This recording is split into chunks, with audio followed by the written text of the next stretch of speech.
Hey, everybody. Welcome back. It's Word Balloon, the Comic Book Conversation Show. John Sutras here. Luke is here joining us. Always happy. It's this time of year that I'll be in San Diego, and I'll be there before preview night and walking around the big room, and I usually run into Bill Sienkiewicz. Welcome, Bill. It's great to see you. Yeah, and you'll see. Good to see you too. You'll still see me there. Well, nobody else will be there, But yeah, I mean, it'll be one of those jokes. But party at my house, and I won't be there, so let yourself in, kind of a thing. But yeah, it's how you holding up? I'm fine, man. Honestly, much like artists, working in a broadcast situation, I'm in a studio and everything, so it's okay. And to be honest, I've been doing a lot of these almost as not only a morale booster, hopefully for everybody watching, but also for myself. Because truly, man, I mean, sure. I'm calling on my old friends like yourself in terms of, hey, let's hang out, and have a chance to talk because we won't see each other at cons, and just see how everybody's doing. Yeah, no, I totally agree. I mean, it's amazing how important the connection is. I mean, in terms of getting out of the studio, my life really hasn't changed that much, but it was always nice to have that option to know that if there was a party or somebody was getting together for dinner or something like that, and if you had an invite, you could always go. Here now with certainly with the lockdown sort of being reinitiated. I mean, who knows? But yeah, it really is important. I totally agree. This is a great way to connect. Yeah, man. Well, that's the hope, and yeah, it's been honestly, it's a great chance to connect. God, I keep saying, I'm sure you are too. Think of this if this had happened like in the 80s, during the faxes and when we didn't have the connectivity that we now have and everything, Yeah, that's actually a really good point. I mean, I remember, because I'm a good deal, a good deal older, but I know I'm older than you because I still remember when, when FedEx started, in the days before, FedEx, the idea of this instantaneous transmission, and the phone service we had growing up when I was a kid was rural country party line. For people who don't know what a party line is, you could pick up the phone that was still attached to your wall with a dial. And that's, although I do remember when we got the push button, because my father worked for the phone company. But you could hear your neighbors, and it's like, Edith, we want to make a call. Could you mind? It was like, who? Can you wrap it up? Exactly. Yeah, yes. Yeah. Very Mayberry. Very Andy Griffith. Yeah, exactly. So, now, I mean, people get upset when they can't. Get online for all of 3 seconds. So, yeah, hurry up, let's go. Yeah. Exactly. But your point as to what it could have meant, even so far as when I first started working professionally, there was no instant access to comics, so there was no instant feedback. I'd be working on like issue 1 would come out, and I'd be working on issue 3 or 4, and then several months later, the mail would slowly trickle in. So there was always a lag in terms of the responses you get from the fans. I mean, all the responses I got from New Mutants, I mean, from being blasted, like "Stop him, Jim, before he kills again" kind of stuff. If that had come out instantaneously, that could have been a big problem, Yeah, Jim, So, Bill, I can't imagine. Yeah, kill him, Jim. Stop him, Jim. Yeah. No, I remember Amazing Heroes and even seeing the letters, the angry letters and stuff, and it was like, okay, whatever. I mean, it truly, Bill, from day one, your style has always excited me. Thank you. And I may have told you this before, but my dad had an Italian restaurant, and the architect sent a painting of what the building was going to look like when it was done, and he had it in his office.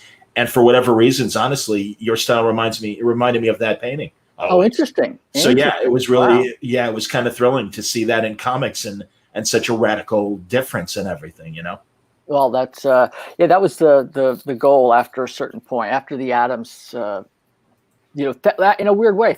Thanks to all those fans who hated my stuff, because they were the ones who inspired me to push in like, who admonished me for all the clone stuff. Then it's like I gave them a whole new reason to hate me. So it's like be careful what you wish for. In recent years, you've inked Neil's stuff. Yeah. So was it like going back home cooking kind of things? Or? Yeah, it's felt that way. I mean, it's always, he's still, as far as like, art heroes to learn from, and also just as a character, as a guy, it's like, I love him to death. I couldn't have picked anybody better. I mean, there's so many amazing talents that I've been fortunate to work with, but he's a very, very singular human being, and his talent is still right up there. So inking him is always a joy. I always feel like I have to bring my A game, not just because of pressure, but because he just still continues to inspire me. So I really enjoy it, inking him. That's cool. How many years were you at Continuity, or was it years? I was never at Continuity at all. I only stopped in at Continuity that one time, and occasionally I'd pop up there to say hi to people. As a matter of fact, I early on, this is when I had gotten married very young, and my wife and I think we moved to Connecticut, to Westport, and I think I'd mentioned to her that I wanted to work at Continuity. I thought it'd be a great way to become even more like Neil and also maybe even get into advertising or something like that. And I think Chris Adams was all for it. But I walked in and I talked to Neil about it. My wife even said it. She said, if you work at Continuity, I'm divorcing you. I mean, so it was just this weight thing, it's like of weighing it. Because I kind of wish now that I had worked at Continuity, it would have saved me a lot of trouble, and money, and aggravation. But the Neil actually sat me down. He said, "No, you understand that Continuity is pretty much based on my style, And he said, I think you should follow your own path." And I can't thank him enough for that. I mean, he basically made the decision for me in some respects to follow my own artistic goal, like the path, as opposed to what some studio owners might do, is to, see another set of hands to make a cash cow out of it, Sure. So that's what I mean. It's like, Neil's just, he was like the human being, like dad, mentor, artist in that equation right there. So, and it worked out, okay. Yeah, I think so. Absolutely.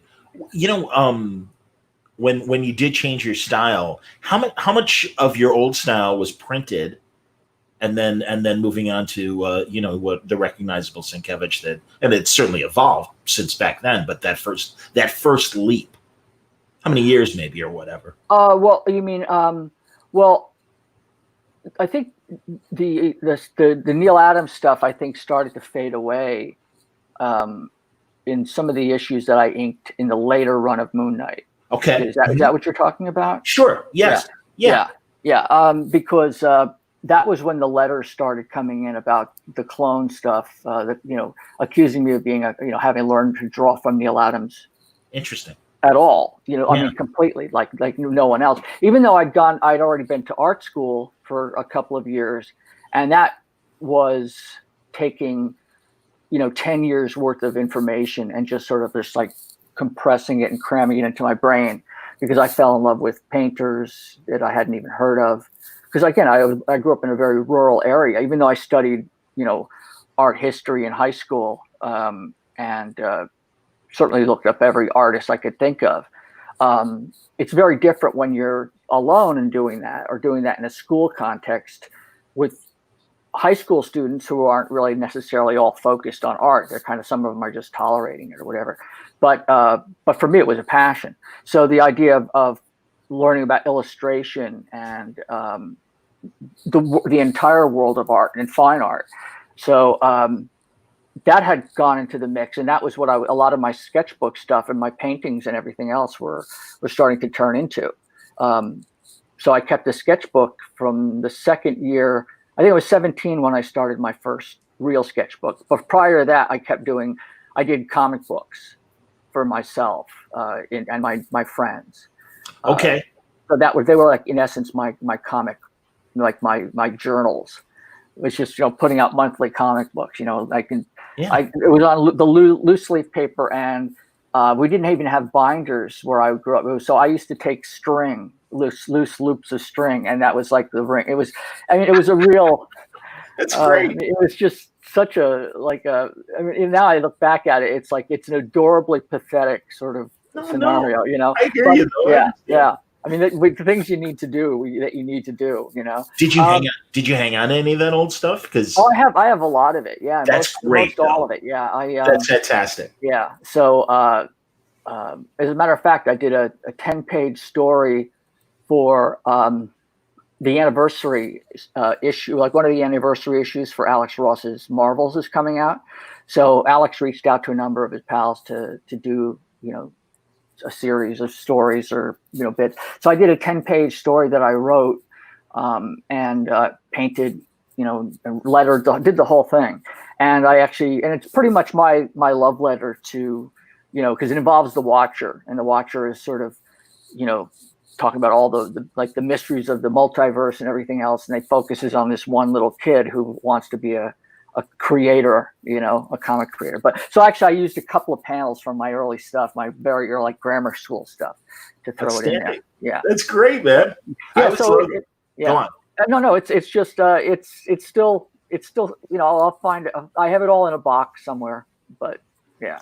Well, that's, your our rep Sal Abenanti and, Alex's and everything. And I love seeing what you guys put up in your respective booths at San Diego, and always loved when Alex puts up the stuff when he's like 4 years old, his first crew drawing of Spider-Man and stuff like that. So it really would be great.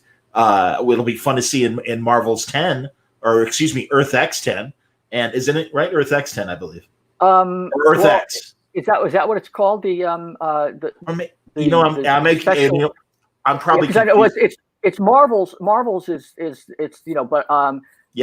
the anniversary, but that's right. In terms of what they're calling this, this it is probably the Marvel's Project, Bill. I'm getting confused because I happen to see because they are doing an Earth X sequel as well currently. I'm probably getting the two projects, confused right now. But no, it would be great regardless. It would be, I'm looking forward to seeing that stuff. That's amazing. So yeah, well, there's a lot of anniversary kinds of things that are coming out now. I mean, and DC is doing a number of those things as well. Yeah. Are you involved in any of that stuff this year? Any of the 80th anniversary stuff? Well, the anniversary stuff. There's a Batman stuff I'm working on. I might be. Well, again, this is I don't know if I'm speaking out of school, but I'm in discussions right now about working with Matt Reed. Matt Reed's on it, yeah. So on some images and things like that. So, Okay. but yeah, it's fun.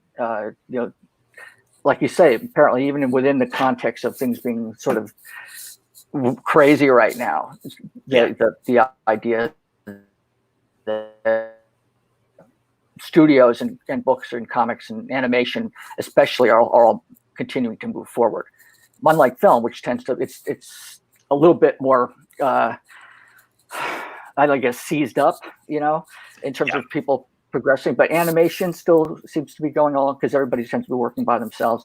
That's right.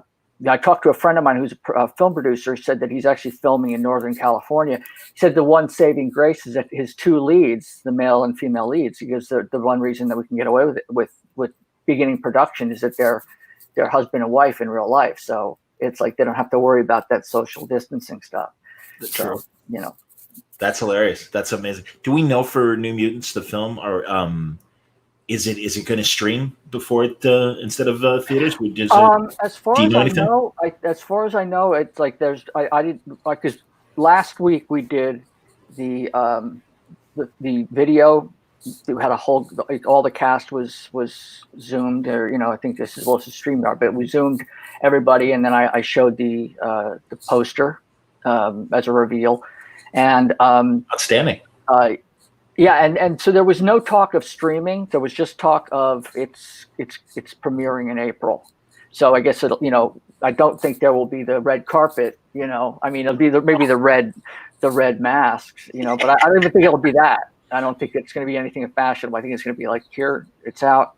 That but they've been changing the release on this since pretty much the beginning. Yeah. So anything that they do, it's like. I'm not going to be surprised. And at this point, I don't think any of the cast is either. I mean, when this first started, they were teenagers. I just saw them all, and I'm going like, my kids, they're growing up. It's and it's like so. Wow. I mean, the last thing I want to see is me like no teeth and a cane going like it's coming out. It's coming out. It's like, trust me. I hear you, man. That's hilarious. Yeah. So was that video? Was that for the people, or was that? That's actually it was for Hall H. It's actually going to be it's on for the San Diego streaming. I was going to ask if you were doing any panels. That's terrific, man. Yeah.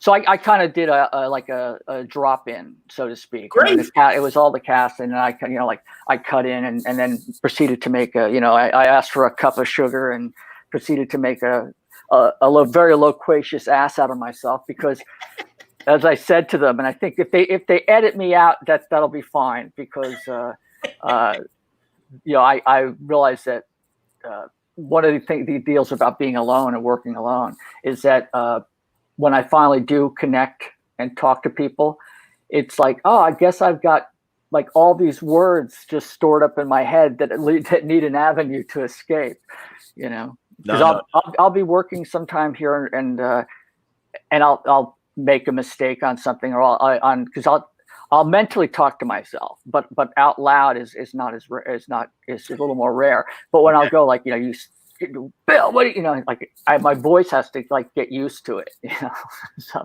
it's like, oh yeah, you're talking. That's hilarious, man.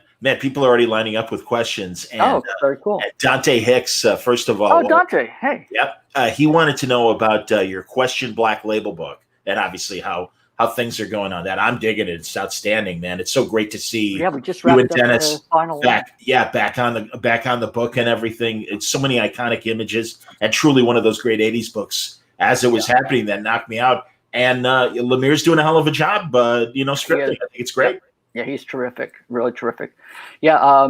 Did Dante have a question about that, or I think everyone just wants to know? I mean, is everything going? Are you still drawing it? I mean, no, actually, we. I think I'd finished that maybe two or 3 weeks ago. We finished up the last issue, and I think there were the two patched panels that needed to be redrawn by Dennis. So that was something I just sent in, and the coloring is pretty much all done. So this will be, the fourth one will be out sometime soon.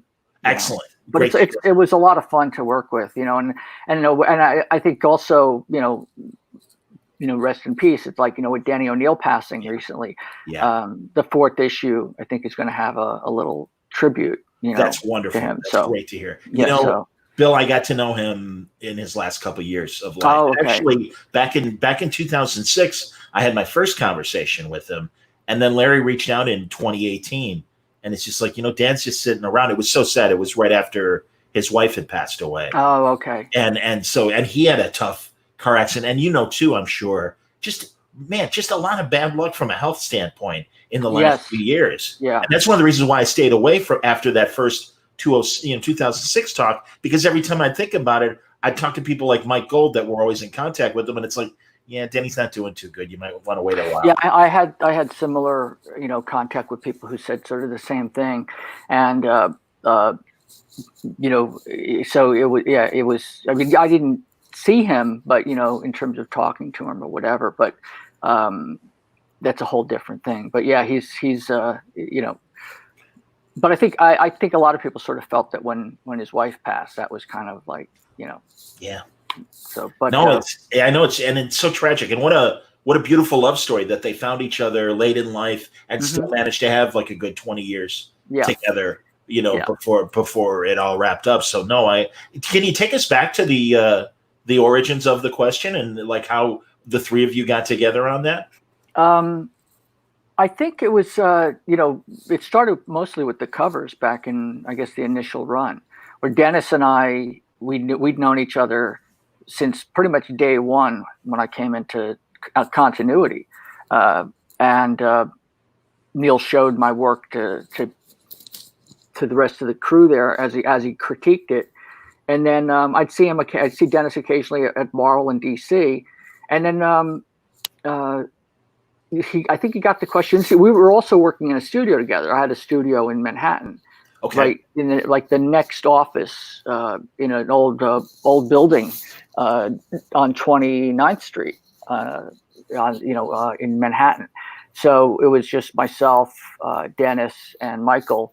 And Dennis would be working on stuff, and then so just by by process of proximity as well as loving his work and us getting along as friends, it was like just you want to ink the covers. So because we'd always wanted to work together on something. So then we did some stuff for Marvel, as you know. I'm blanking on the characters for the epic line of characters. St. George and the others. So it was always fun to ink Dennis. And then so we did the covers, and then finally I started inking Dennis on a bunch of other projects. And so when this came up, that was Dennis pretty much said, I really would love for you to ink the series. So it became the tough part about working with Dennis is saying no. It's like, because I love his stuff.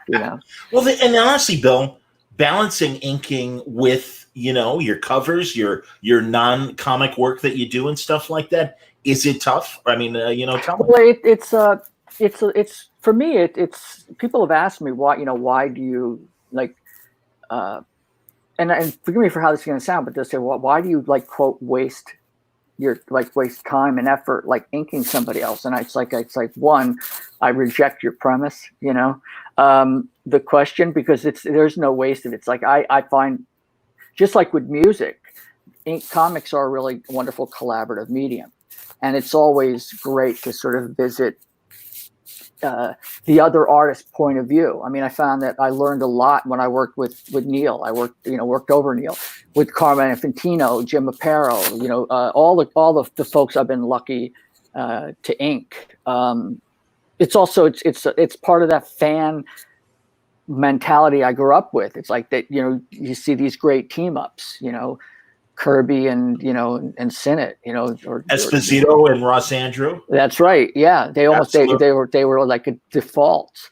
So Swanderson, Kurt Swanderson. Yeah, that's right. Yeah, and sure. Murphy. Yeah. Well, it's so I love it. It's a great way to sort of play jazz. And Dennis and I've worked together so long that we have kind of a little bit of a shorthand. I mean, he can sort of block things in, and I can, or even if he tightens things up, I can sort of go and push it even further. But yeah,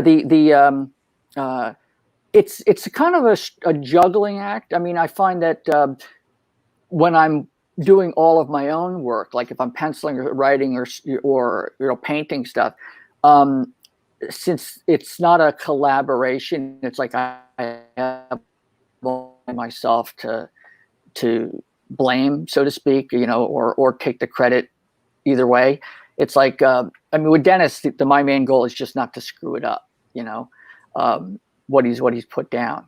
But there's a lot more invested and involved because I'm not working over something that's already established. I'm thinking of something like right from the get-go, and I have a certain harsher criteria for myself about how I want things to come out. And as opposed to coming in part way through the process, I'm like there for. So if I'm having a really rough time working on something of my own, it's always nice to be able to take a little bit of a break and just like Keith Richards says, I go on stage for a little peace and quiet. It's like when I'm inking, or if I need to just be working, but also just sort of getting into a nice little groove, I'll work over somebody else's stuff if I have that on the table. Otherwise, there's plenty of other stuff that keeps me busy. I get it. I totally get it. Seriously, man. I mean, that's like me making commercials for radio and stuff versus right. Making my own stuff. No, I seriously, man, that's outstanding. I'm going to acknowledge a couple people. Okay. Reading the question on the DC app. It's crazy how much it still holds up, which is a lovely comment. That's great. How about this? Hello from Italy. Hey, thank you so much. It's like I look forward to going back. I mean, that's the one painful thing about this. Yeah. I was supposed to be in Lake Como in May. It's like we blew right past May. I mean, I can't even believe it's this time of year already. I was supposed to go to Dublin for Dice. I can completely relate, man. Yeah, totally. Bill Schmidt saying hello from Kansas City. Great to see you. Hey, Bill. Yep. Very nice. Great show. Really great show. And Pittsburgh Comics says, loved your inking Klaus on Daredevil End of Days. Yeah, you guys had Bendis, absolutely. And then those two of those spreads, very cool. Yeah. Well, I mean, again, like you talk about penciling and ink. I mean, Klaus is such a. I mean, when I worked with him over that, he's primarily, people know him primarily as an inker. Especially from the Daredevil stuff with Frank and Dark Knight. Yes. But he is really an amazing penciler. The way he thinks about and like how he lays stuff out, there's nothing that he takes for granted. I mean, he's really incredibly conscientious, and I loved inking him. I really did. That's excellent, man. Now, Gore Vidal, and obviously not the real Gore Vidal. I mean, right. We don't have to know that, but I love that this guy uses him as a pen name. Right. Pull us out so we can get Gore's question in here, and it doesn't cover our faces. But he's reading my mind. Mr. Sienkiewicz, what happened? Two interesting stories. The uncompleted Mr. X story, Dean Motter, wow. And big numbers. You did an art piece on The Professional. Any chance of doing a story or one of Modesty Blaze? Oh, man, I would love to see you do. Yeah, Modesty Blaze would be fun. Oh, my God. That should be really fun. Well, I think the Mr. X story, I don't know what the heck happened with that. I know I'd worked on quite a few pages, in a row on that, and I don't know if it was that it had changed hands or the company had changed hands or what. But that's kind of almost, like in the fog of history. I mean, like some of those pages, I can barely remember what they look like. But I know what I had an idea for. But as to what it is now, I mean, it's like that was like this little pocket, this little segment of time that was for that, and now I can't even remember what it is entirely. And with big numbers, I mean, that's I've talked about it occasionally here and there, and I even did about a 2-hour interview on film with the late wonderful John Schnepp. This Oh, is wow. this goes back a few years. Sure. That was actually going to be put together. Wow. Along with images and everything else, sort of maybe for something on Netflix. But I don't know whatever happened to the footage. I mean, I'd occasionally see the producer and the financial backers for it. For background, Jack Schnepp, if people don't know, and they likely do if they're watching, he made that Superman documentary about the Nicolas Cage film that didn't happen. Right. A great YouTuber, a great mutual friend of ours. Yeah. Robert Such a sweetheart. You know. Yeah. It's what a tragic loss. I mean, but he was another one of those people who made everybody's lives a lot better. You know. Yeah. And so the interview that we did, it's out there, but where I talked about big numbers in pretty much greater length than I ever had.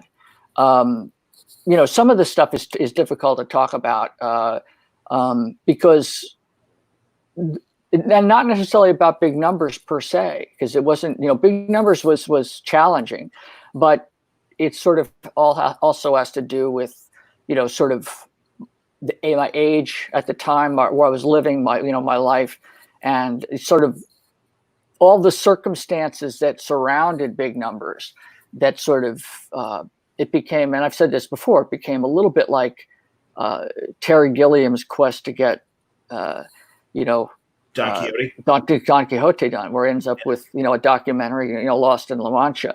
So the story of or the doing a Moby Dick analogy, where it's like the going after the great whale, like trying to get the project done was the going after the great white whale, who while tilting at windmills at the same time. So it all kind of fell apart. A life happened is really what happened. And since Big Numbers was a book that was primarily about the apparent order in random, what is apparent random chaos, that all the stuff that happened to bring about the end of the run of Big Numbers was somehow organized chaos in a way, things that got really, really crazy.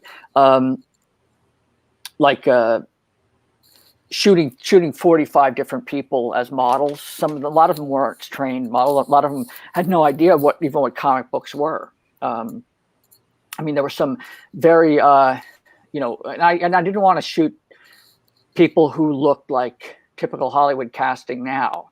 It's like I actually went out and I found real people who looked the parts. So I think there was one Pakistani guy that I remember, and he was, I think he just ran a little shop and then like a couple of towns over.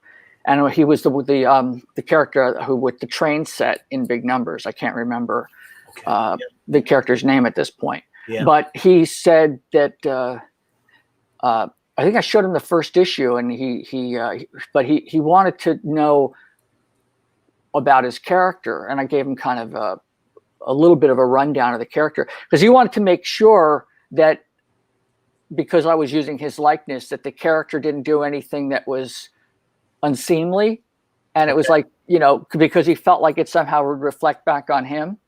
And it's like, well, you're just posing for the characters, it's like, so and those are the kinds of things you don't really think of when you're actually talking to people who are models or whatever.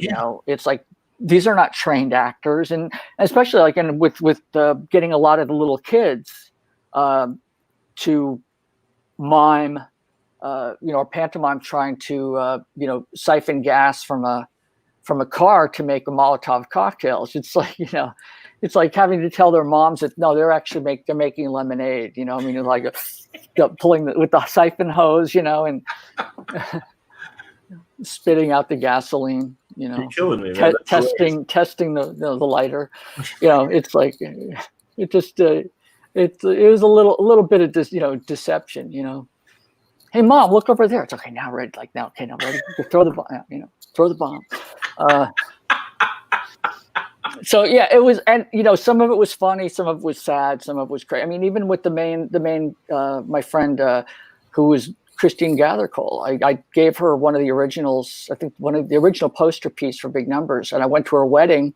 Wow. And I said, well, look, when you're done with when you get back from your honeymoon, I need to start shooting the next issue.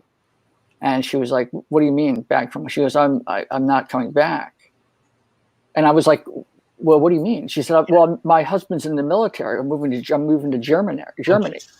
And I was like, how could you do this to me? I felt like I was the guy left at the altar. It was just bizarre. It was just, I felt very happy for her. Well, sure. That artwork, it's like, if you're going to leave me, stuck, and again, that's also of the time, because if I needed to get photos, I mean, now you could just video somebody and just get, you could just do some screen grabs or whatever.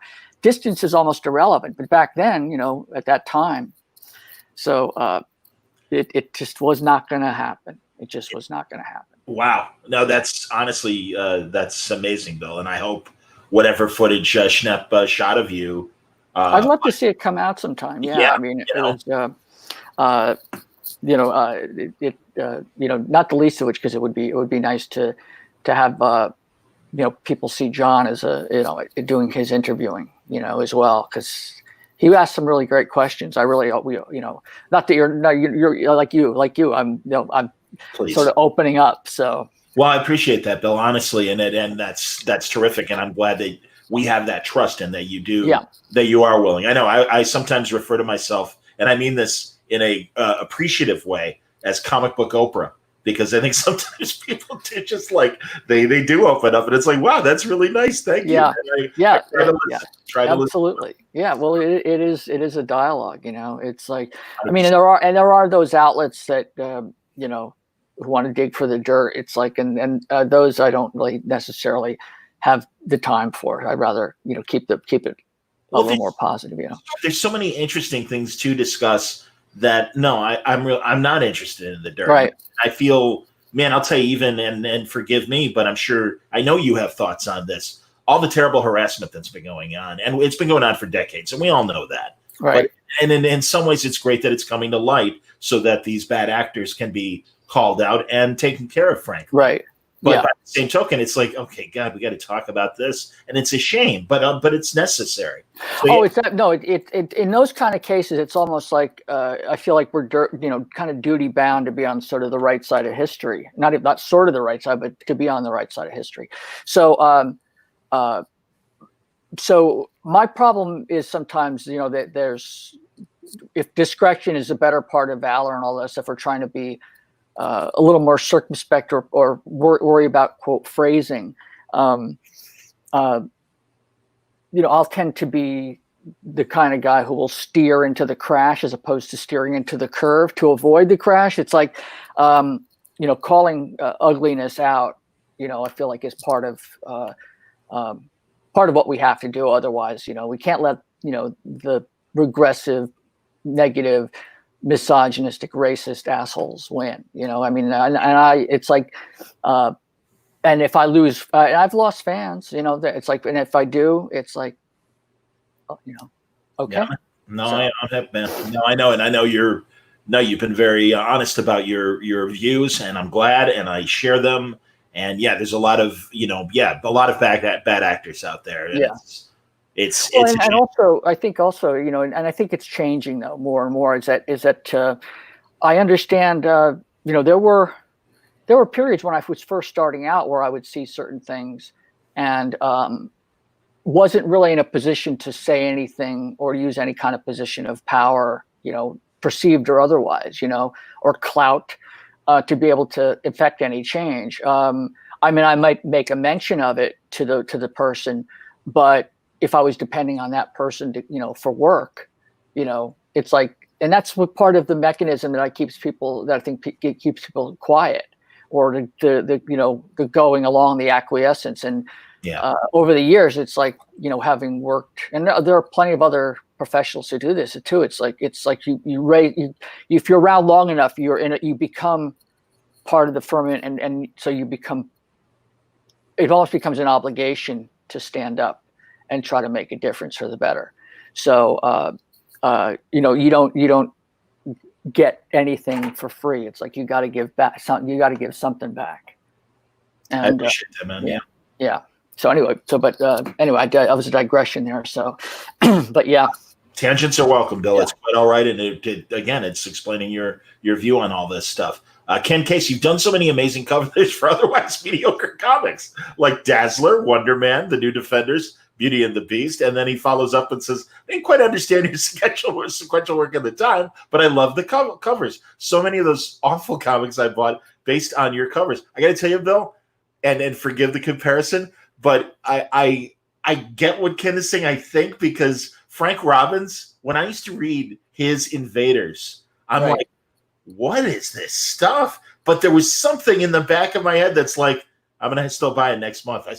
There's something in there. And I didn't understand it as a kid. Yeah. And then I've really come to read so much of Frank Robbins, not only his great comic book work, but Johnny Hazard, his strip. Yeah. And now I'm like, genius.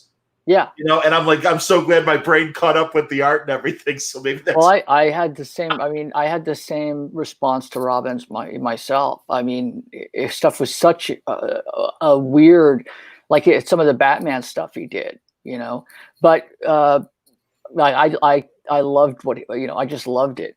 It was so spooky and out of the norm, just the way that he drew stuff, but and the writing that he did as well. But in terms of the whole thing I remember as a kid how much I hated covers or issues that were done by a different cover artist.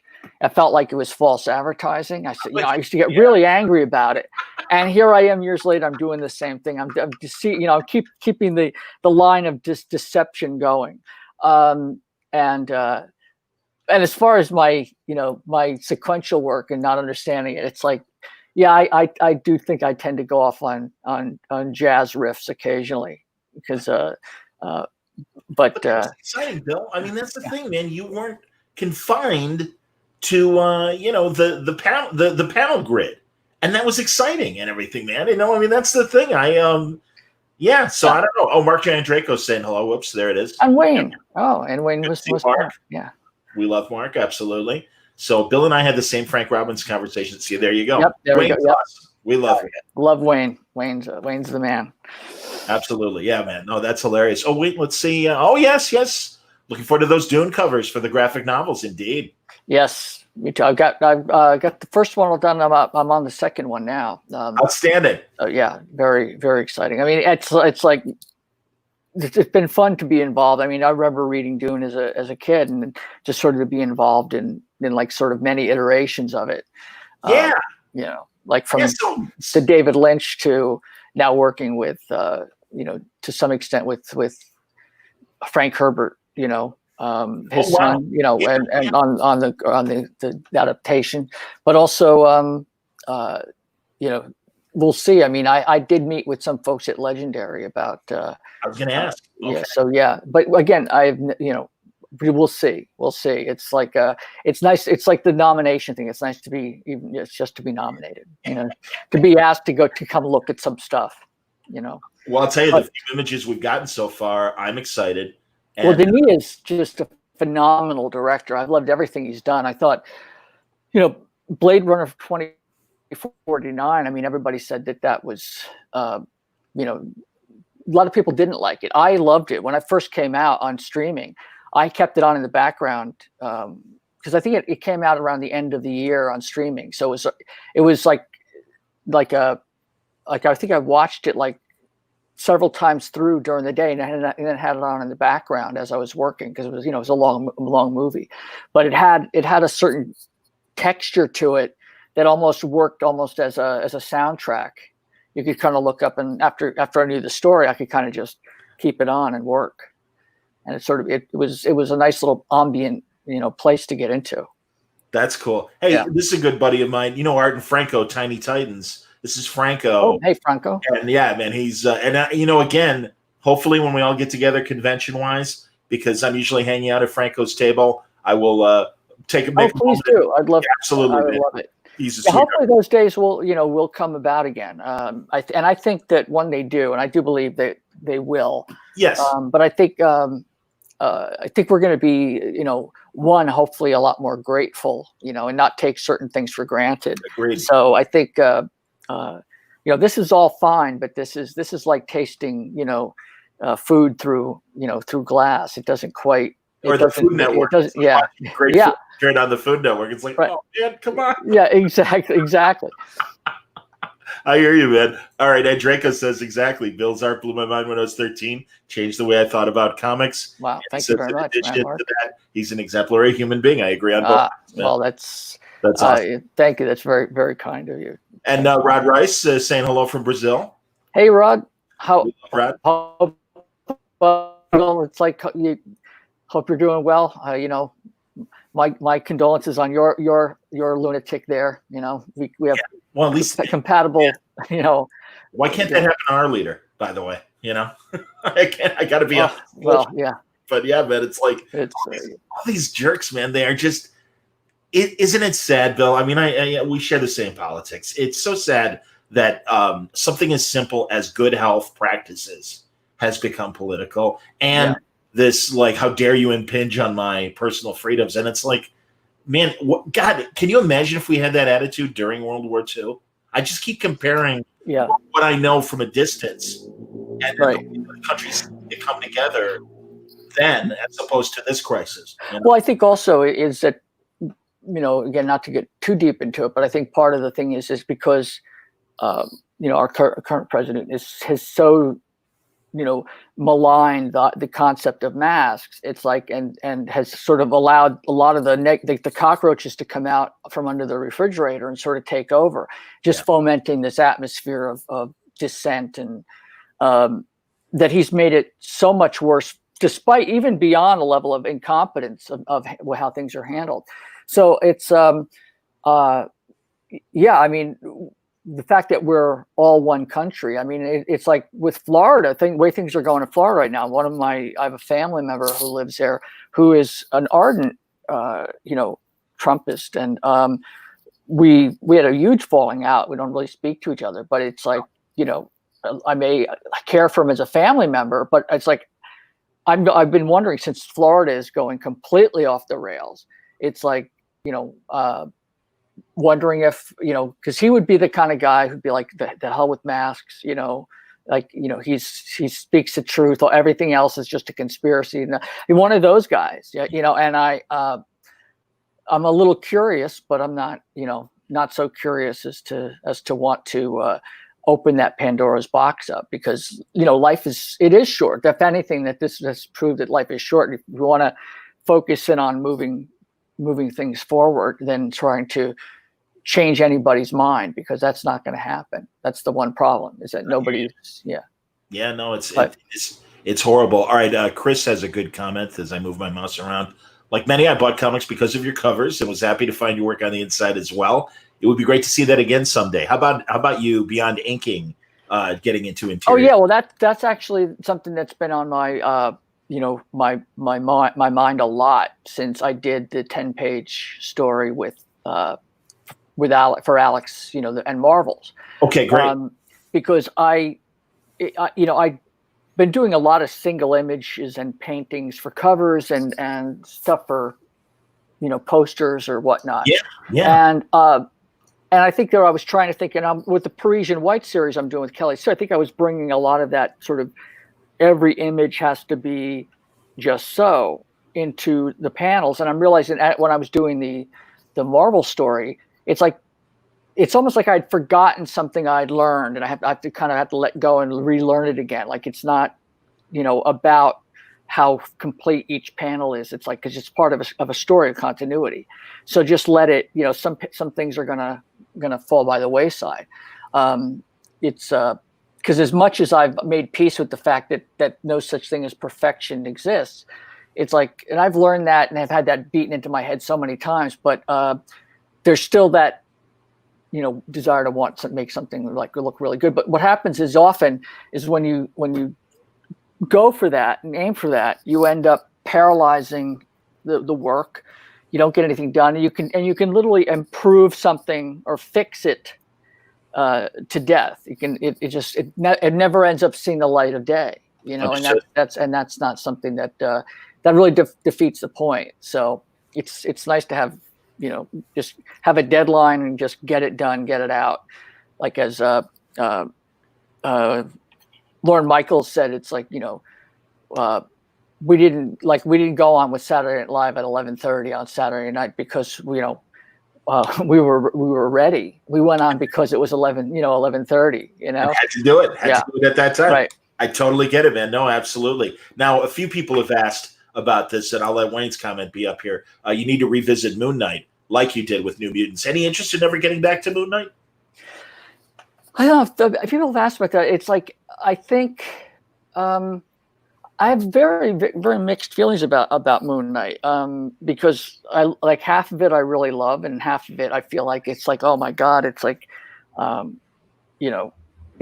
training wheels, and I feel bad. Pictures. Yeah, I can appreciate that.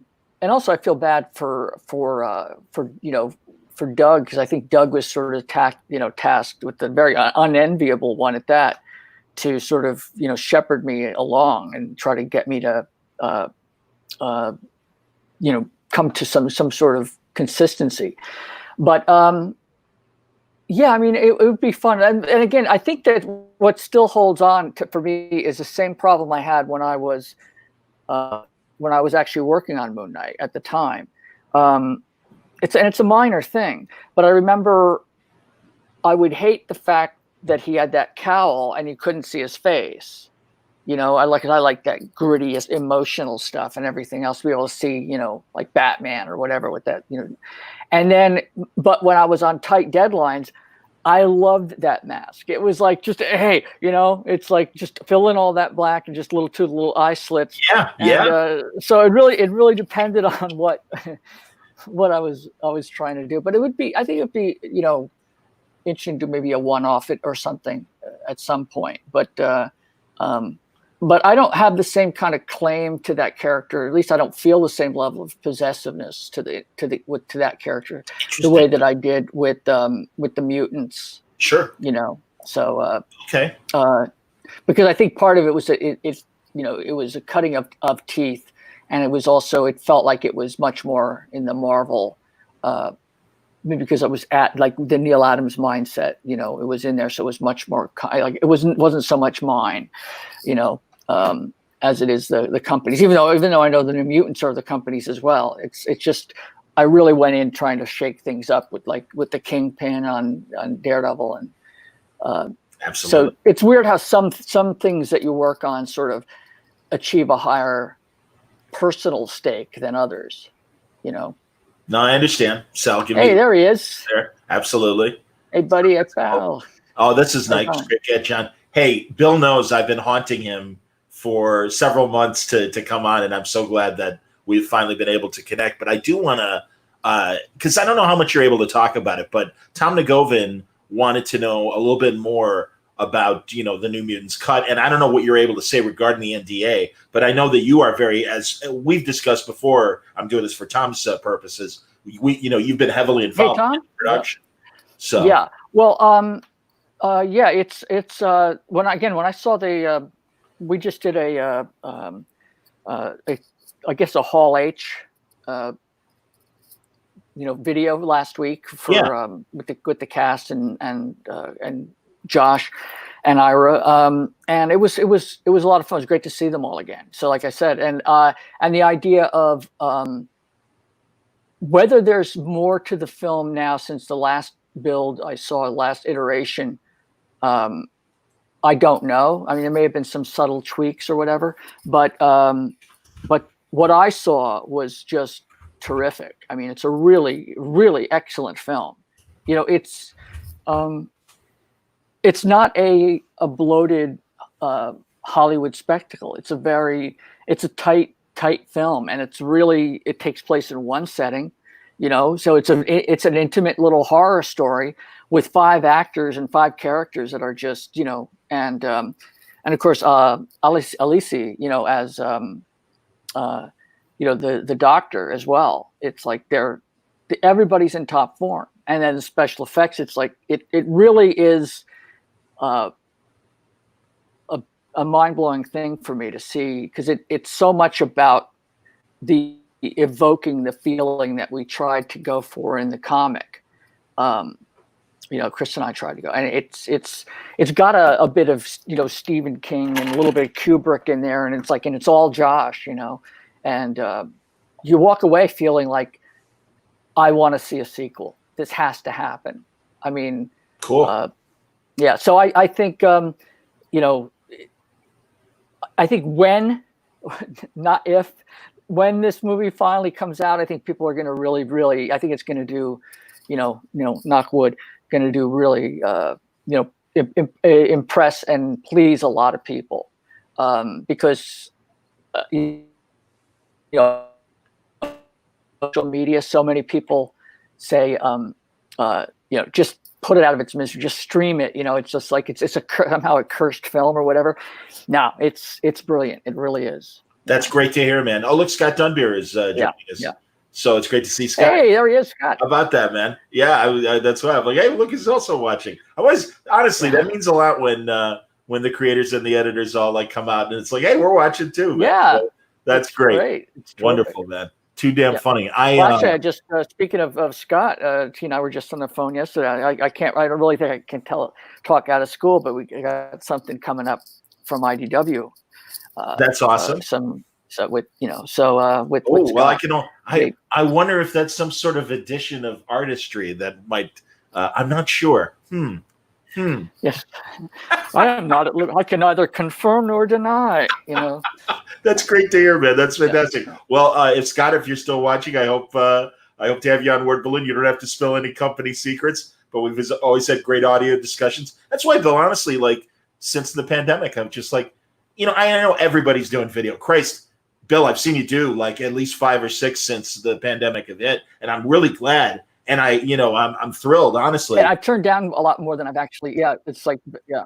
Believe me, I know, and truly appreciate you coming on, and everybody, because I know no one has said it to me. It's really absolutely my pleasure. It's been. I know.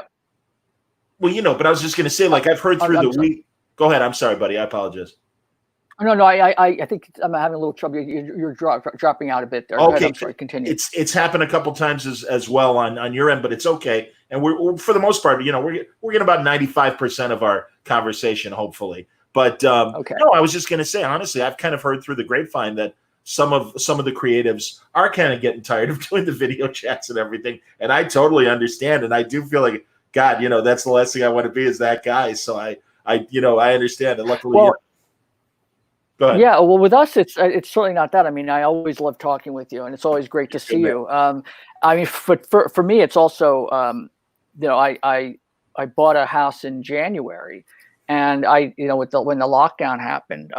Wow. So I've not been able to get in there. I started to pack up stuff to move, and with other projects, I've still been working, but I'm realizing how much stuff I want to try to get rid of and box up and move, and trying to coordinate during the midst of all of this complete mess is so.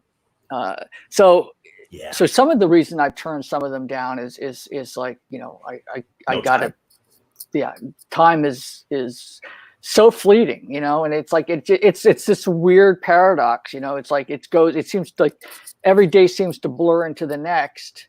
And yet it's like it's just this slog as well. So I understood. Sal asked earlier, and I'm sure he's asking for everybody.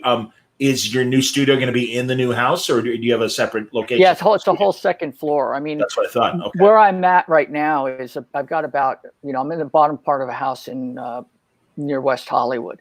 Okay. And I've got upstairs neighbors. I mean, when I moved out here, I didn't buy immediately because I wasn't sure where I wanted to live, but I found a really great place up in partway up in the hills, and it's actually it's like a cul-de-sac, and I found, and it's gorgeous. I mean, there's one whole wall that is just glass for light, and the second floor is bigger than my whole place.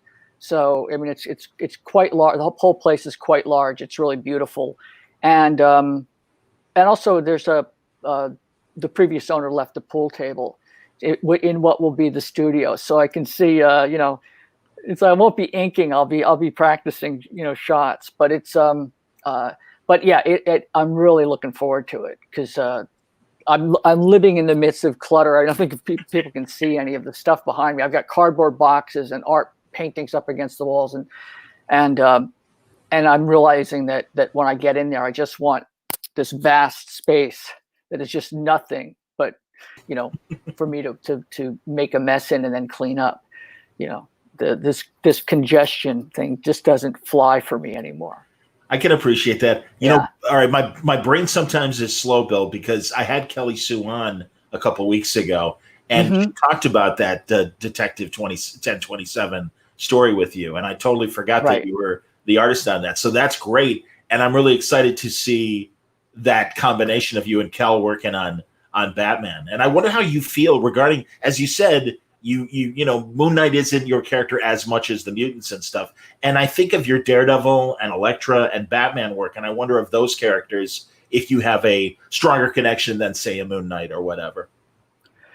I think it really depends on how much I feel like I've made the character into something that's to whatever passes for the word iconic. It's like if I'm getting to the essence of the character, I mean, with Kelly Sue, it's like that's just same thing with working on that I'm going through with working on Big Numbers. I mean, I'm sorry, on Parisian White. Well, that's a Freudian slip right there. Yeah. Because it feels like it's one of those things that it's just, whatever happened to. But when I've been working on it, it's like it comes when it comes, and it's like and I've been sort of beating myself over the head with trying to find out do I handle it realistically? And I feel that after doing so many of these, realistic kind of paintings, even with the memorial portraits, a lot of them are realism based, obviously.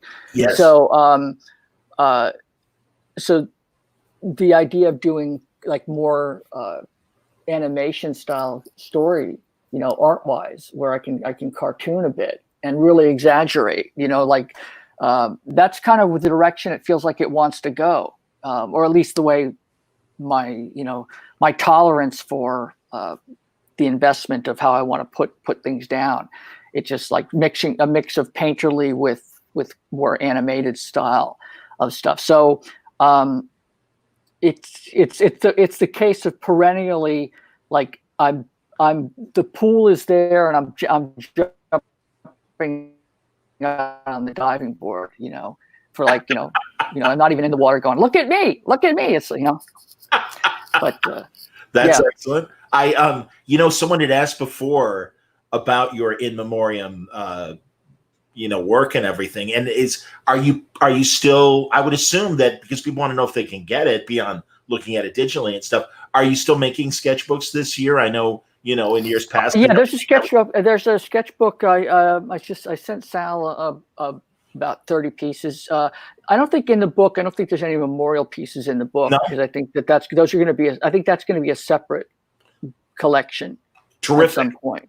But yeah, and since I'm just doing those because of either my own personal investment in what, giving back something to somebody who's passed away who impacted me.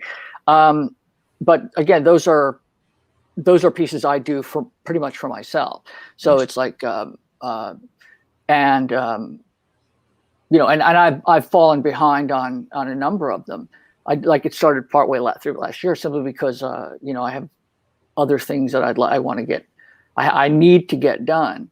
And I feel horrible because I feel I've got some pieces that are halfway done that I wasn't able to complete, so it's I realize that nobody's asking me to do them. It's like I want to do them, but it's odd the kind of pressure you can put yourself under, for something that is really more meant to, try to memorialize somebody, So I know. Again, a lot of times in the past in sports radio, I would have to do in memoriam pieces, and sometimes for work, I didn't have that attachment to some of these people, and I felt bad having to do it. It was my job, and I did the best I could. But then there were the times, and certainly with the podcast, when friends like Denny passed and Marty Pasco, Sure. Marty Pasco really became a friend in the last 10 years of his life. Right. And I'm still stunned that he's not around to talk to, because we really did become close. And so I get it, man. And that's why I'm glad that I've been doing this as long as I have, so that when somebody unfortunately does pass, and there is a record of them being on, and we get to hear them one more time and everything, it's like I almost feel an obligation to put that stuff out. And that's I totally get that, and that's part of the wonderful thing about making those kinds of connections, so you can actually, that hopefully we do make an impact, and like you with Marty, it's like that you become friends, but it's and the other thing about, like, even with the pieces, I find that if I'm doing some of them, or I see somebody passes away, and it may not be somebody I'm very familiar with, like a director or somebody from another walk of life that is has done some really wonderful things, and it's like, and then I end up finding out about them posthumously, after they've passed, and it's like, and it opens up the whole level, so they can continue hopefully to influence and make an impact. So, Carl Reiner, right? For a recent example, didn't you do a Carl Reiner piece? Yeah, I did. Yeah. Well, I loved. I mean, he was just, amazing. I mean, I grew up on him and Mel. Yes. So. Have you had a chance? Did you ever see either of them live? No, I've never seen Mel. I never saw either of them live. I mean, but. The stories I've heard about Mel, I mean, I'm still, a huge Blazing Saddles and Young Frankenstein, nut, but have you seen them live? Did you say Mel? Before he took it to Radio City, Mel came to Chicago, into the Chicago Theater, and they ran Blazing Saddles with an extended Q&A afterwards. And I was just so glad that I got to see him live. And I mean, they're the same stories he tells on all the talk shows. It's like seeing a concert and, seeing a band. Right, play the hits. Exactly, man. And it's like, go, man. I want that Alfred Hitchcock story that I've heard a million times. Please. Yeah. And Carl, I never got to meet Carl, but in those last 10 years, writing so many books as he did, which was just so amazing. I did get a book, like for an extra $25 to buy the book. He would personalize and autograph it inside. And he wrote this just very sweet thing to me and everything. And it was just like, oh, man, I'm so glad I got to connect even on this level with Carl Reiner and everything. And I hear you, man. I again, since we were kids, I grew up on those comedy albums, The 2,000-Year-Old Man and the animated version of it when we were little kids and everything. So, man, no, that stuff's amazing. And, they're geniuses. I mean, they're one-of-a-kind icons of comedy that their kind will never pass again. It's just a different world. Yeah, well, it's like I remember seeing the producers, like the original run, and the original cast, like early on. So when it was, and it's like Mel was all over it. I mean, it's like it was like, because he had just finished up. He might have even been sitting in the audience for all I know. Cool. But it was just, that kind of stuff. There's one of those things about live things that doesn't quite translate into like a filmed adaptation of it. It's like there's the original Zero Mostel version with Gene Wilder, and then there's the stage version with Matthew Broderick and Nathan Lane. Absolutely. And and it's like, but if you film that, you need. That's one of the things. Also, yeah. And it was just. And forgive me, I didn't mean to interrupt you. Yeah, no, you're right, man. They make the movie of the Broadway cast, and it's not the same. There's something missing. Right. Yeah. Exactly. And that's that lightning in a bottle magic that you can't really, and that's why I worry a little bit about, some of the stridency of certain quarters. I mean, you look at, people have said that, Blazing Saddles would probably not be a movie that could be made now, Yes. But that's the point too. I mean, I'm sure you saw too, that the right was all huffy about, well, if you're going to question Gone with the Wind, then certainly you're going to question Blazing Saddles. And it's like, no, because like All in the Family, that was kind of the point, was pointing out the Right. idiocy of the hatred and making fun of Right. it and Right. as bad behavior. So once Right. again, wrong, kids, but thanks for playing. Yeah. Well, yeah. Well, that's sort of although I completely understand like the desire for the cancel culture stuff that we're going through right now, which I don't quite fully grasp in terms of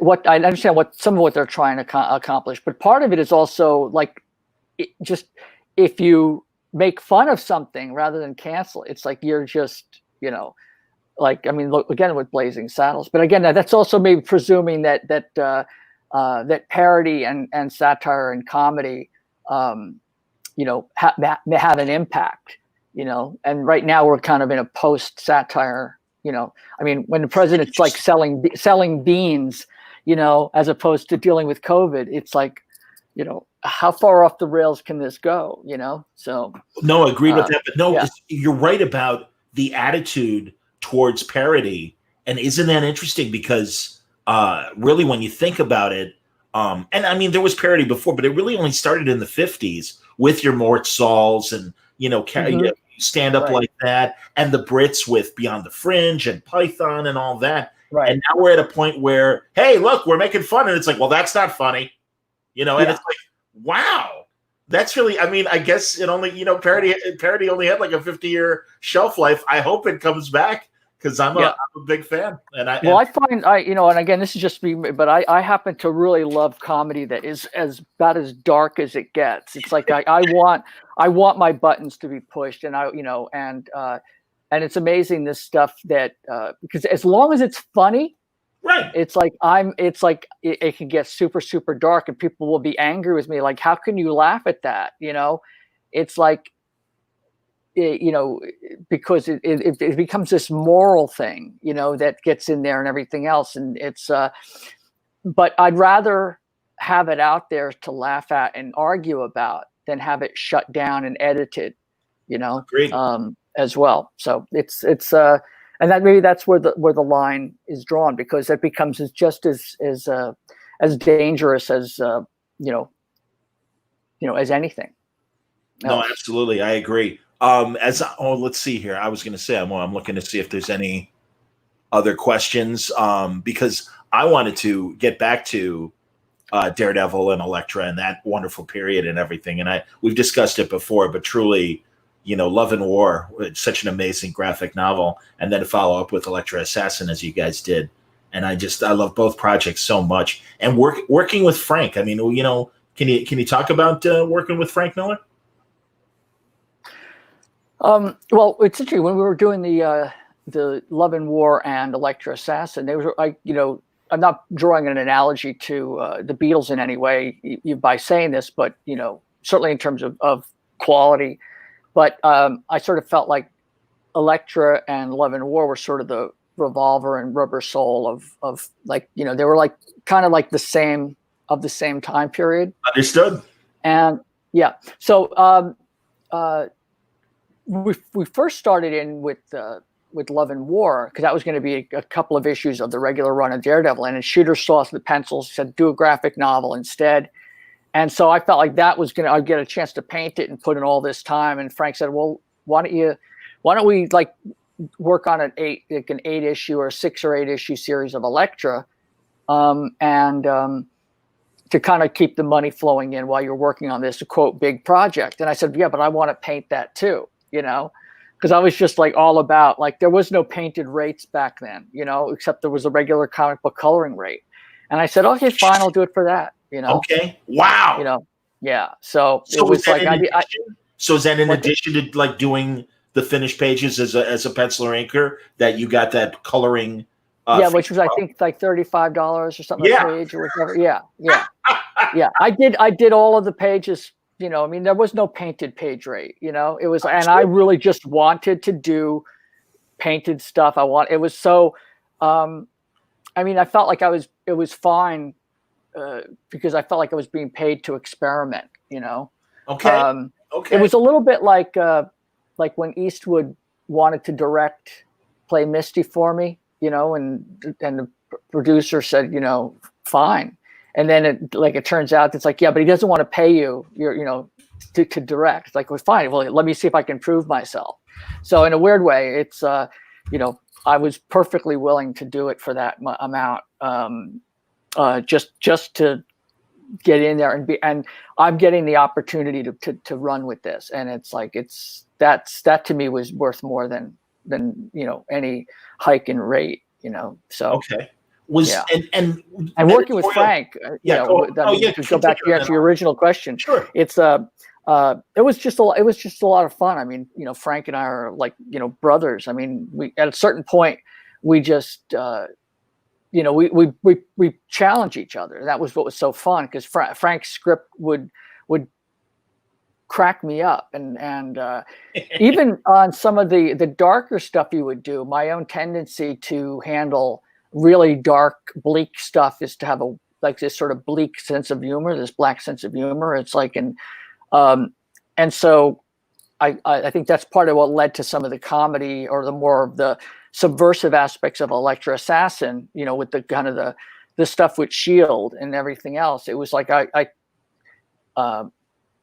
love the idea that Frank sort of kept the serious tone, but the art, it felt much more subversive, because it felt like more like a comedy than, but it was played straight, and it was like nobody was stepping over the lines, kind of like, waka waka, like stepping on their lines. I mean, like they weren't trying to sell the point. It was just, yeah. Well, like you said, no, it was straight faced, but because of of art and everything, no, some of it did border on absurdity in the best ways. So right. I get it, man. No, that was amazing. So, and maybe I did ask you this before, but what was the initial editorial reaction to you painting? Were they like, well, wait a minute, what the fuck is this? Or were they like, no, this? Well, I thought when I was doing the Dazzler covers, go back to the earlier question about doing at that point, I wanted to paint. I just wanted to after I'd stopped working on Moon Knight, I just wanted to explore painting. So they gave me painted covers, and I was not turning down any covers at all. It was just like, just bring them on, like ROM, or the Dazzler, sure. Yeah, whatever. It just became so much fun to experiment, and like the floodgates felt like they really blew wide open. But I was lucky enough to have some amazing editors, who were really supportive of what we were trying to do, or certainly what I was trying to do. And, I mean, everybody from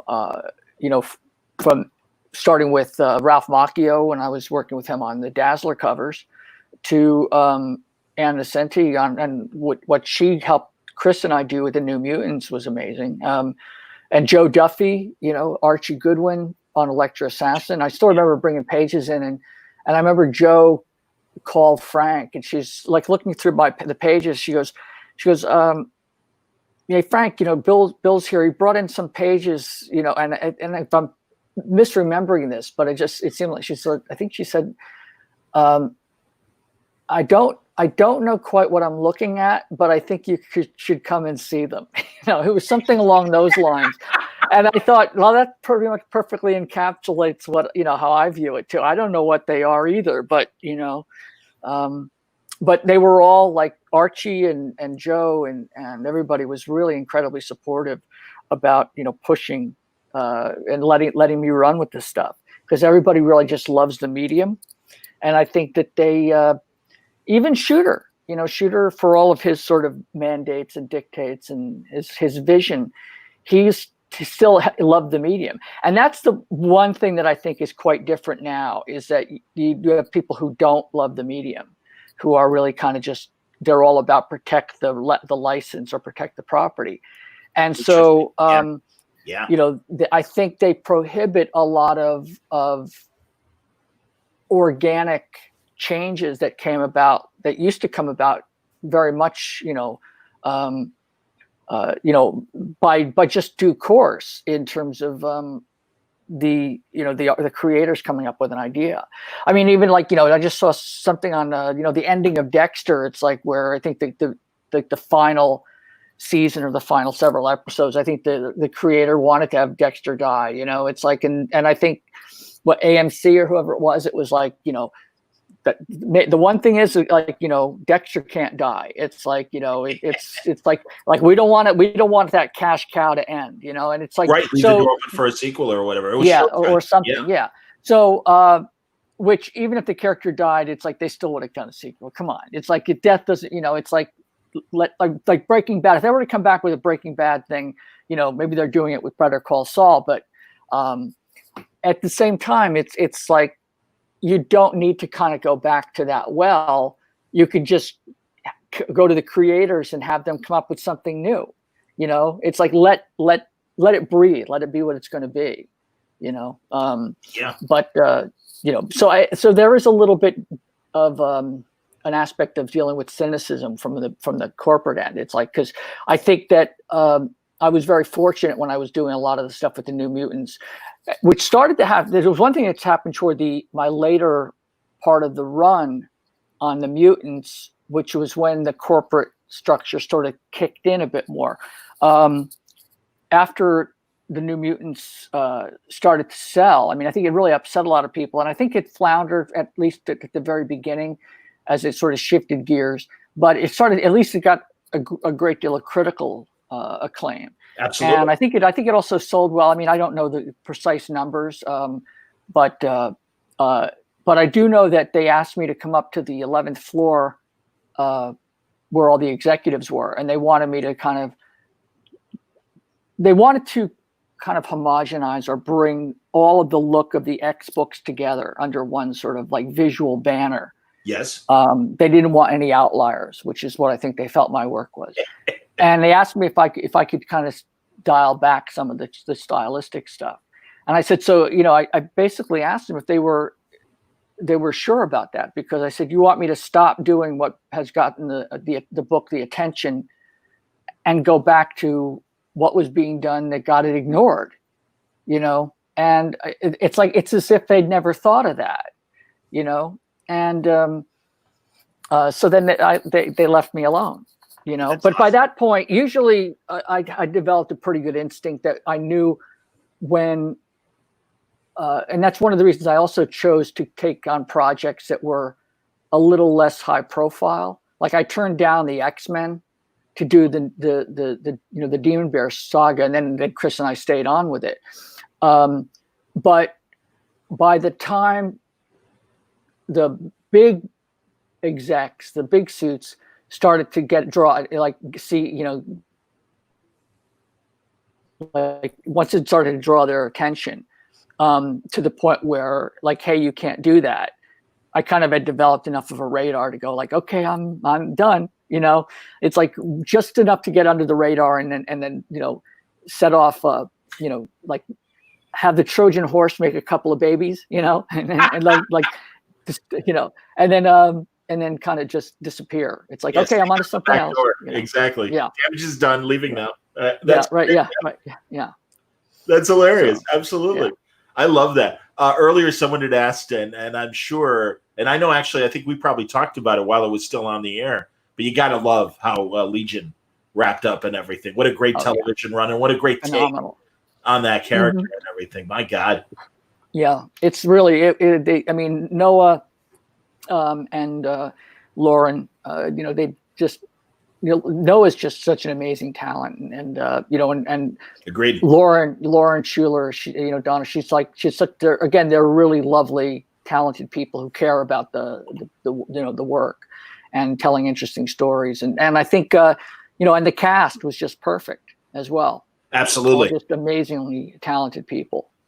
And the production designers, everybody is just, it was just like a little labor of love. And to me, it's one of the most unusual series, I think I've ever seen. It reminds me, like in some respects, of what The Prisoner was like in terms of pushing stuff, I completely agree.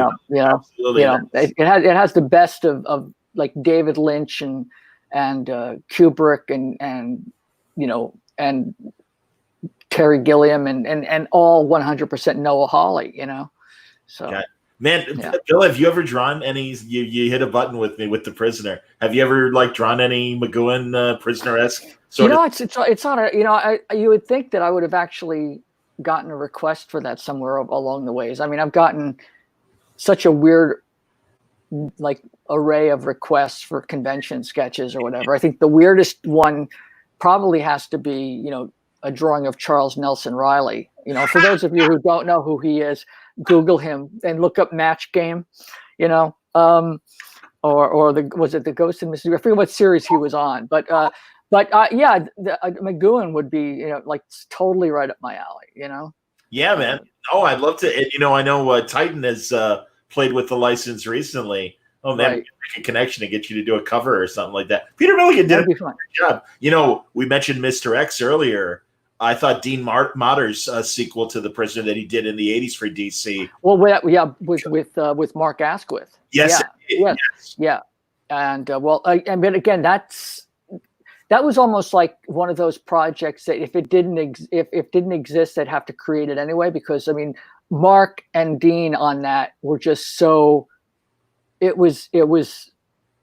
like take my money already. It's like it's a done deal. It's like it's in the ether. You can't. It takes more work to not make it happen than to make it happen. Because it's already preordained in some ways. I mean, what they did with that was just exquisite, really great. Yeah, and I got to be honest. When Caviezel and Ian McKellen did the update for AMC about 15 years ago, I was really disappointed, and it's because I really think the concept is still so great. But then again, Right. some things are really meant to be of their time, and to Right. walk away from that aesthetic, then you kind of lose the concept and everything. Well, I think part of it is that again, I think it feels like it's a comedic thing where if you're trying to get like, I think part of what made the original Prisoner work was that it allowed the ambiguity to breathe, and it wasn't like they were trying to come in with a baseball bat and hit you over the head with like, isn't this ambiguous or isn't this like mysterious? It's like there is a tendency maybe to want to explain or to do the opposite, which is sort of just keep doing that puzzle box thing, which keeps getting to, which eventually has no payoff. So I think you need to have an ending in mind. But yeah, I think I think things are of their time in a lot of ways, and like even like I remember seeing the original Westworld, the Crichton, the version that he directed. Brilliant. Yeah, and it's interesting to see what they've done with it since then. It's like I mean, everything is upgraded, updated, whatever, and some pieces work, better than others. I just saw a review for the Aldous Huxley Brave New World. Yes, I want yeah, I've heard mixed reviews about it. I haven't seen it, but I'm going to probably check it out. I mean, but certain things like need to be like the idea of doing a remake of 2001 or something like that, or a remake of The Godfather.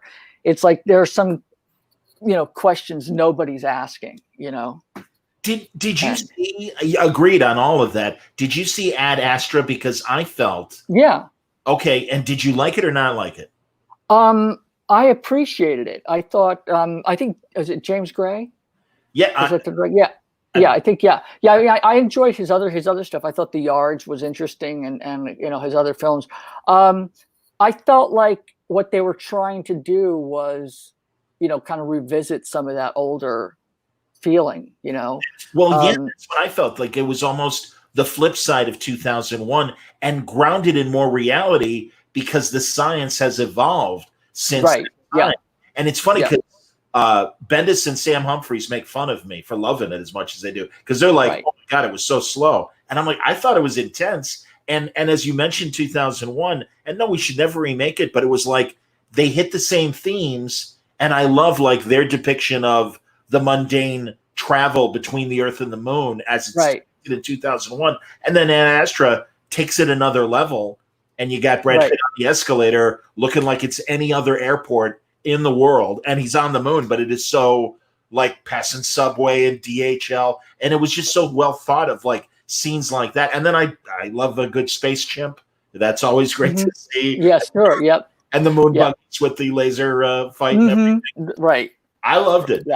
Yeah. No, I'm also a sucker for a Brad Pitt movie. I mean, I find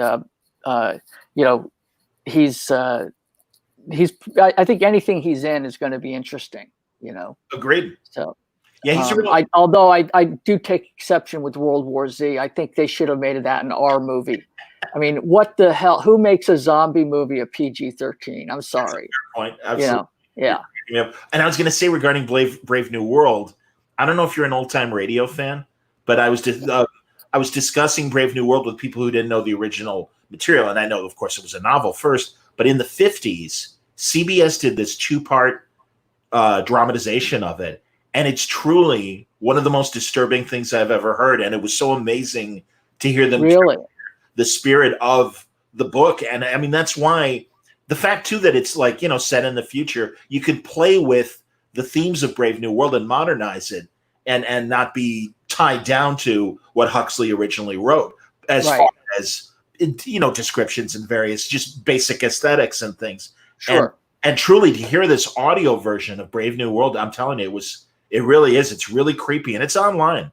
Check it out. I never heard it. So I'll definitely check that out. And if everyone's interested, it's the CBS Radio Workshop was the name of the anthology show that it was part of. And it's 2 episodes. It's well acted. And I was really impressed with how it, Donovan's Brain they did on radio. And it's fun. I mean, that's just fun, cheesy. Right. But this really hit a real dramatic horror chord that I wasn't expecting. And it's like, that's the shame of old time radio. They really were coming on their own in the 50s, just as television was shutting it down. And it's a shame. Right. Gunsmoke is just such a great, almost documentary style, of the Old West and things. So yeah. Well, yeah, it's a shame, but I'm wondering if that, if that kind of narrated. I mean, I don't know if it's under the domain of audiobooks now, now in terms of the narrative or whatever. But yeah, you're right.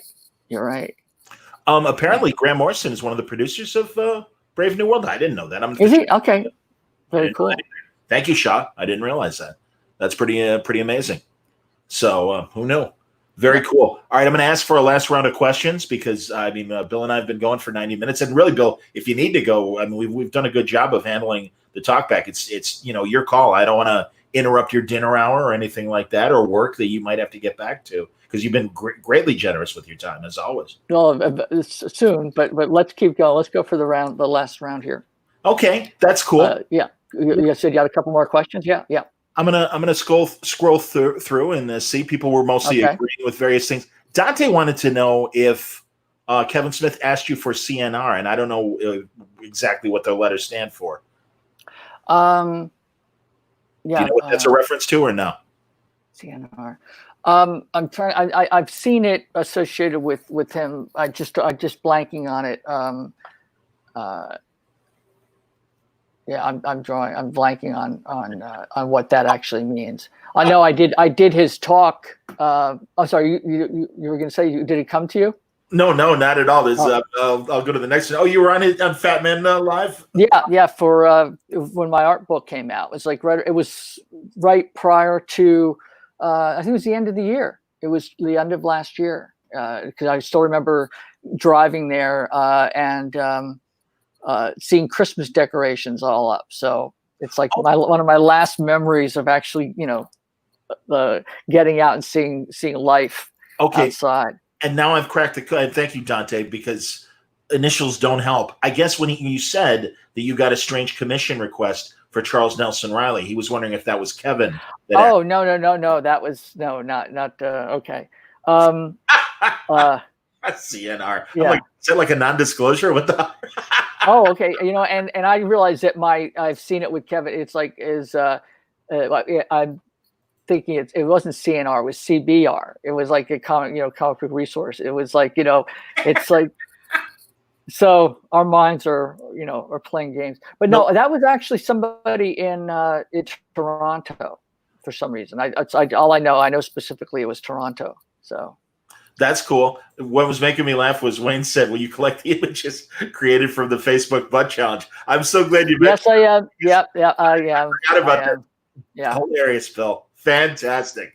Yeah, very funny. A little haunting. I got to be honest, a little disturbed me for about 5 seconds. It's to laugh. It's like I'm. I mean, who knew? I mean, you can't create that. I'm as much of a passenger now, just like going, oh boy, this is, I'm gonna continue to blame Mike Oeming and Craig Archimedes Hamilton for doing the first 2 drawings, and Darley Brewster as well. Darley chimed in with a color piece, so which is sort of like the triumvirate there. They blew the doors open. It was like off to the races. I congratulate you on your flexibility. That was quite impressive. Ken Case, do you specifically collect any artists, and who? Yeah, I mean, like the artists I collect, I mean, I have a pretty paltry collection of originals compared to a lot of guys. I have, my main ones are like, Bernie, the illustrators that impacted me when I was in art school. I do have like some original comic book pages, certain pieces that I maybe trade with other pros, but I don't, as far as a collection, it's not by any means extensive. It would actually be probably embarrassing. It's like, I mean, I have like, a couple of pieces from Neil, and I have like a couple of pieces from Bob Peak and Bernie Fuchs, Mark English, some other folks, illustrators that I really admire, but I haven't had really any place to put stuff up. So here, because it's all just congested in bookshelves. So I think when there'll be a place to put it up when I get there and be able to pull stuff out of storage. I do. Maybe I'll actually start investing in some really primo pieces, or trading for somewhere now that I'll have the room.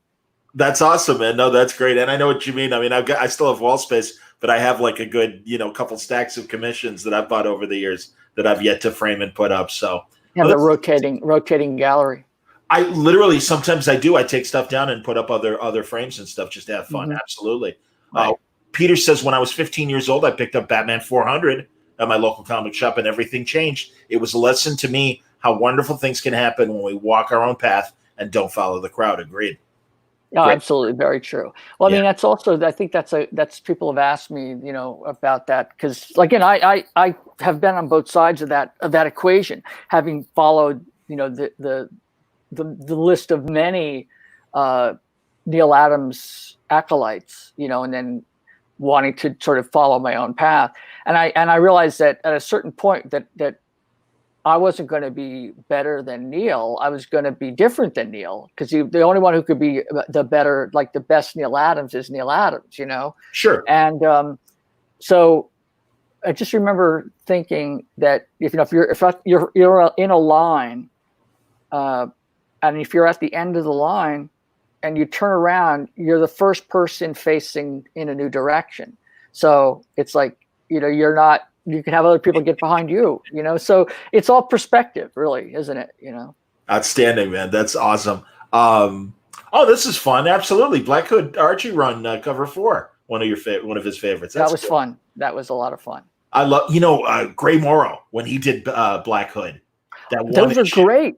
Those are absolutely spectacular. Yeah. I'm with you. It's amazing, again, that it's like, I do believe that there's no such thing as bad characters. It's like, it's all in how you do them. You find the right person. 100%, Bill. Absolutely. I was talking to Tom King and Mitch Gerrits and Doc Shaner about Adam Strange. I've always loved Adam Strange. Same here. Yeah, and what they're doing right now is just so incredible. I love the story that they're telling right now. Right. So, here, let's see here. Your work always comes across very moody, and then he follows up and asks, how does emotion play a role in your creative process? Thank you, Zachary. Well, I think the thing for me is I try to like get into a good frame of mind when I'm doing it emotionally for myself, because but insecurities always come into it, and like, you know, I used to know what I was doing, and this piece sucks. It's like, you know, the fight and all that other stuff comes into it. So emotion is always at play, but it really also depends on there's the goal of what I want to try to put into a piece emotionally. And there's certain things you can do in terms of how you lay it out, or how you can color it, or how you can set the value arrangement and placement of objects or compositional elements. And then there's the X factor, the stuff that happens between, you know, the planning and the execution and the final piece. It just, and that's just raw emotion. It's like, it's just, you kind of get out of the way and you're in that flow state. And I think the piece, it's like, I tend to be much more of a pragmatist or more of a scientist in terms of, you know, and a realist, but there are some things to be said for having, you know, a certain channeling of abstraction and emotion, and sort of that there's the piece is out there somewhere, and you're kind of just channeling it to make it happen. You know, I mean, it's not quite to the extent that Travers did with, you know, Mary Poppins, you know, where she didn't want to know where she came from. I just appreciate when she visits, that kind of a thing. Sure, it's sure. like, it isn't that at all. It's more like I try to get it, you know, get out of the way and just let it be what it's going to be. So it remains a dialogue. But emotion is really important. I mean, you know, more so than even something that's very much surface oriented. I kind of love what's under the surface that kind of gets in there to the reader and impacts them on a way that they might not recognize. So that way you can even have the words saying one thing and the images saying a completely different thing that might be creepier or darker or moodier or sadder. And the words can be saying something quite jovial, and yet there's a disconnect, you know, and that kind of goes in. So it's, you know, there's much more of a subtext. So I think I love the ability to be able to draw and convey something convincingly through line and color. But to me, that's almost like knowing the notes to how to play a musical instrument, so you can actually go in and create something that impacts somebody that's almost just the technical aspect that you need to know to be able to kind of produce anything of remotely resembling art. I like it. And, you know, with that in mind, what is your go-to music or band when you're working on art? It jumps around a lot. Mostly, like what I've been listening to now is I've been listening to a lot of soundtracks, especially the soundtrack to Benjamin Button, which is, you know, it for some reason it's like this much of it is about being alone at night. You know, and there's a melancholy aspect. I'm working on a number of things, and I find it very soothing. But soundtracks like Vangelis, I listen to a lot of Vangelis. Interesting. You know, I can listen to him, and then I'll listen to, you know, Robert Plant. I've always been a big Zeppelin fan, but I find his solo stuff amazing. The Cure, Cool. Dead Can't Dance. You know, Sure. And you know, again, a lot of different types of things. Sometimes a lot of it has nothing to do with singing. You know, it has to do more with creating a mantra, a soundscape that I can keep kind of going, that works in cycles. You know, or I can kind of ebb and flow with it. So, and other times I won't listen to anything. You know, I mean, or you know, it's that or like, you know, old episodes of the Forensic Files, you know, it's like as I'm doing, you know, Yeah. It's like, I mean, I've done that in more hotels than I can count. It's like, you know, most people are out having dinner. I'm in my room with room service working on sketches, and it's like, you know, and I'm listening to, you know, the narrator talking about, you know, and that soundtrack from Forensic Files. If anybody has seen it, you know, it's as ubiquitous and as sort of impactful as the dun, you know, from any Dick Wolf, you know, like cop story, you know. 100%, man. You're killing me. Now, this is an interesting question, and He's like, will you ever wanted to do any big movie posters? He has. I don't know how to say your name. I'm not going to bother because they're numbers. And in fact, because he also follows up and says, would love to see your movie poster in New Mutants. Earlier in the interview, Bill mentioned that if you watch, San Diego Comic-Con at home, the Hall H presentation for New Mutants hopefully will include Bill showing that new poster. Yeah, well, yeah. As a matter of fact, that's like I'm like I cannot reveal it until they do because that's part of the, of course.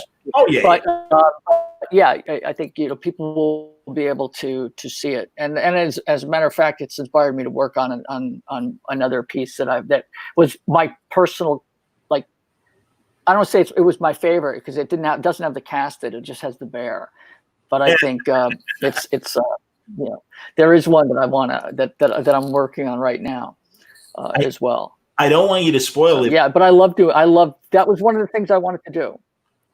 Movie posters. Yes, sir. And I'm aware of that as well. And I wonder, I don't want you to spoil, but with Disney taking over and now Feige being in charge of the X-Verse and stuff, I hope you are in conversation with them so that you can continue to make movie posters for the Marvel Cinematic Universe. Because, I mean, obviously there's a lot of exciting movies, and I think I'd love to see a Sienkiewicz poster on some of these. I would love that. Yeah, I would be open to that with anything.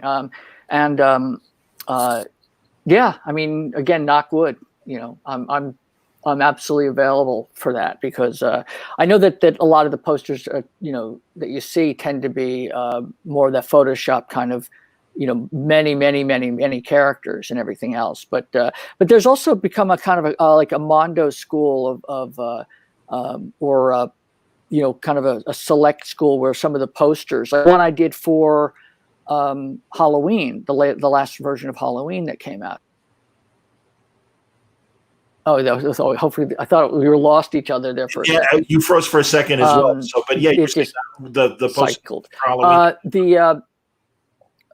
But the Halloween poster that I did, I mean, I think that was made into a special limited version by Mondo. So very cool. That's awesome. Jerk Comic wants to know, can you talk about Ralph Steadman and what influence he had on your work? I know you mentioned him in passing before, but in a sense, he mentioned him as an interview on Cartoonist Kayfabe, and I know you've been on that show too. I love those guys, Rugg and Pisker. But I guess with Ann, they talked about your New Mutant stuff. I always saw a connection in your work and Steadman's, and been extremely curious to hear how much or little you drew from his work. Yeah, no, I was really into Steadman. I was also more into Hunter Thompson. Yeah. Cool. So that's in my head. But also Tex Avery. Yeah. I think you mentioned that before in one of our panels and stuff. So, and speaking of which, I know Mitch at Terrificon right now. It's way down on the chat. Certainly want. I don't know if you were tentatively going to. Hopefully, if Terrificon comes back, here we go.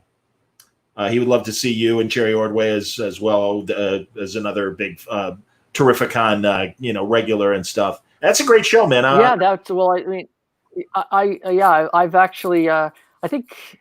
Having been in, I mean, I know the Mashantucket Pequot, I mean, that whole area is really pretty too. Beautiful. But it'd be great to kind of go back there and visit people again because it's,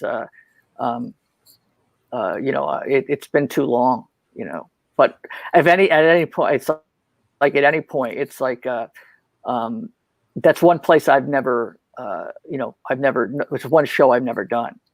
There. Oh God, it'd be great. That show. I've been at that convention center. I've been helping them with programming there and doing a lot of panels. So it could be the Bill and John show once again. Wait, how is it a pretty large show? And you have a lot of people. It's nice. I would say I've been to some shows in Hartford. Go on. I would say for Terrificon, it's. I'm sorry. Are we stuttering? Okay, we'll wrap up then soon. But it's a great it's more of a comic show. If you can, I don't know if you can hear that. I'll do it again, Bill. You said it's a great show. It's a great pure comic show, and I would say it's a second tier show compared to the San Diego. Okay. but they get a nice crowd. And no, I mean, they're very passionate about being comic centric. And I mean, I'm really flattered that they asked me to help program the convention. And I end up doing like 9 or 10 panels at Terrificon along with others, but they're always great conversations, and it would be great to get you there. So I hope everything works out, and in the future you're able to come, because it's fun. I think you'd have fun. Sounds good. Okay, it sounds like we're probably choppy right now, so maybe we should wrap up. And you've been lovely with your time, Bill. So we can. I think I might be doing the same. We should probably, to be continued. All good, man. No, plenty to talk about. To be continued. All right. Do me a favor, stay on the line, because I want to tell you about something else that's brewing. Okay. But, we'll wrap up now, and I'll thank you for being on tonight. So, thanks for taking questions, and Bill Sienkiewicz, everybody. Stand by, Bill, and I will thank all of you for watching on Word Balloon, and we apologize for a little bit of the choppiness. That's what happens in today's COVID world and connections sometimes. But I think we got 95% of a great conversation, and it was a pleasure talking to Bill and taking everybody's questions. Big day tomorrow on Word Balloon Live. Richard Starking is going to start off in the morning talking about Elephant Men, Comixology, some Marvel UK stuff. Charlie Adler is joining me 11 a.m. Central Time, so that's noon Eastern. And we're going to have a great Walking Dead conversation and also a great new project that he is coming up. And then Friday night, if you're a Darkwing Duck fan, the great Tad Stones will join me and the All Yeah podcast guys around 8 o'clock Central. So big, long night and day of Word Balloon Live. But everybody said yes, and everybody wanted to do it on Friday, so it's going to be wall to wall. I'm an old radio guy. I can handle it. I hope you'll join us for those broadcasts and more. Great stuff coming up in the days ahead as well. Thanks a lot for joining me